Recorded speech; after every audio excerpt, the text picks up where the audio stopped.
কবরস্থানে যান তো, একটু যাবেন, একটু গেলে আখিরাতের কথাটা স্মরণ হবে। ওখানে ছোট শিশুরা শুয়ে আছে, কিশোর যুবকরা আছে, আপনার মতো তাগড়া যুবক মুরব্বীরা আছে।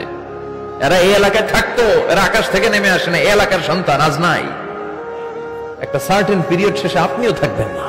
This is the nature of life, this is the circle of life. ছোট্ট শিশু হয়ে এসেছিলেন, শৈশব, কৈশোর, যৌবন, প্রৌঢ়ত্ব। আগে ছিলেন সিঙ্গেল, বিয়ে করে হয়ে গেলেন ডবল।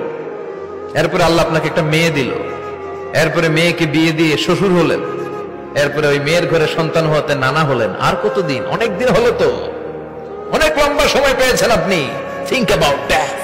এবার যাওয়ার কথা ভাবেন, আখিরাতের সামানের কথা ভাবেন, ফিরে যেতে হবে।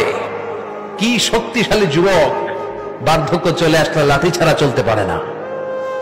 কুচকুচে কালো দাড়ি সাদা হয়ে যায়, দাড়ির শুভ্রতা, বয়সের ভার, রং ধরা যৌবন জং ধরে শেষ, ঠিক কিনা? This is the circle of life.